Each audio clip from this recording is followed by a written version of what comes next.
नमस्कार दोस्तों, आपका मेरे YouTube चैनल भक्ति ज्ञान त्योहार में स्वागत है। आज मैं आपको तुरंत माता रानी की कहानी सुनाने जा रही हूँ।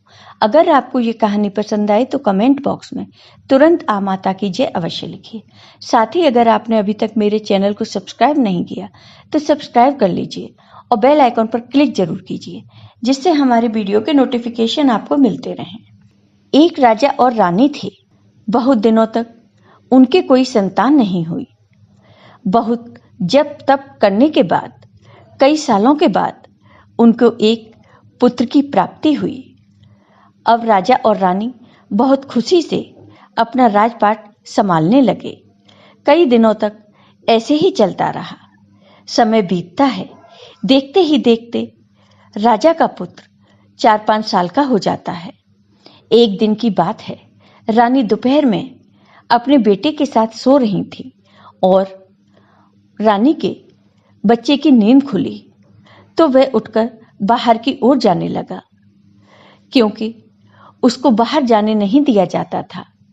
उसकी देखभाल की जाती थी। तो वह मां को सोता देखकर उसके मन में बाहर जाकर अपने उम्र के बच्चों के साथ खेलने की इच्छा हुई और वह छिपकर बाहर चला गया और वह खेलते खेलते बहुत दूर चला गया। वह दूसरे किसी गांव में जा पहुंचा। इधर जब रानी की नींद खुली तो वह अपने बच्चे को अपने पास न देखकर बहुत हैरान हुई। फिर बच्चे की खोजबीन शुरू की गई, लेकिन बहुत प्रयास करने के बाद भी बच्चा नहीं मिला। बच्चा न मिलने के कारण राजा और रानी बहुत दुखी रहने लगे। अब वह बच्चा उस गांव में एक ग्वाला के घर पहुंच गया तो ग्वालिन ने उस बच्चे को देखा और उससे पूछा, बेटा तुम कौन हो और कहां से आए हो? तो वह बच्चा अपने बारे में कुछ भी नहीं बता सका, क्योंकि वह बच्चा अभी बहुत छोटा था। उसको कुछ भी पता नहीं था। वह केवल बच्चों के साथ खेलते खेलते उस गांव में पहुंच गया था। तो ग्वाला ने अपनी पत्नी से कहा, जब यह बच्चा अपना नाम पता नहीं बता पा रहा तो इसको अपने पास ही रख लो। जैसे हमारे 2 बच्चे हैं वैसे 3 रहेंगे। फिर बाद में देखेंगे, बाद में पता लगाएंगे कि यह बच्चा कहां से आया है और किसका है। अब इधर वह बालक ग्वाला के बच्चों के साथ घुल मिलकर खेलने लगा और कुछ दिन ऐसे ही बीत गए। एक दिन ग्वाला की नजर उस बच्चे के हाथ पर पड़ी तो उसने देखा कि उसके हाथ पे किसी का नाम लिखा हुआ है। तो ग्वाले ने उस बच्चे से पूछा कि बेटा यह किसका नाम लिखा है? तो उस बच्चे ने कहा, यह हमारे पिताजी का नाम लिखा है। तो ग्वाला ने कहा, हम आपके पिताजी का नाम ढूंढते हुए आपको आपके घर पहुंचा देंगे। इधर जब राजा शिकार पर निकल जाते तो रानी रोज अपने बच्चे को इधर उधर ढूंढती, क्योंकि मां का हृदय था। वह दिन भर तड़पती अपने बच्चे की याद में और इधर उधर बाग बगीचे में देखती कि कहीं से मेरे बच्चे का कोई संदेश आ जाए। रानी यही सोचती।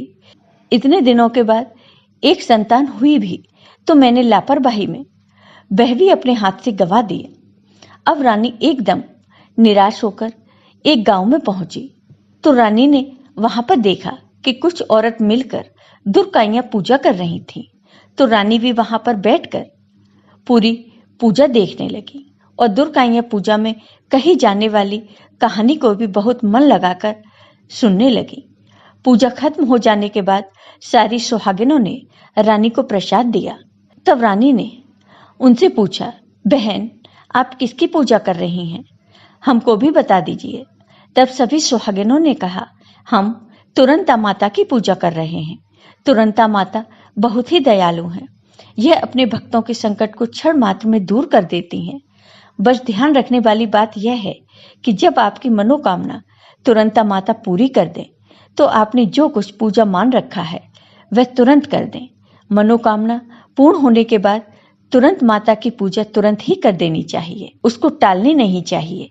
जैसा कि आपको नाम से ही पता चल रहा होगा, तुरंता माता। तो रानी ने अपने मन में सोचा कि अगर तुरंता माता हमारा बच्चा सकुशल वापस हमारे घर पर आ जाए तो हम भी इसी तरह सुहागिन को लेकर तुरंत माता की पूजा करेंगे। इधर रानी का यह मन्नत मांगना हुआ कि उधर ग्वाला बच्ची को लेकर उसके पिता की तलाश में निकल पड़ा। कई जगह ढूंढते ढूंढते काफी देर बाद वह एक गांव के किनारे पहुंचा तो एक व्यक्ति से उसने पूछा, भैया इस नाम के व्यक्ति को क्या आप जानते हैं? तो उस व्यक्ति ने कहा, हाँ ये तो हमारे राजा हैं। तब ग्वाले ने कहा कि उनका बेटा खो गया है, यह उन्हीं का बेटा है।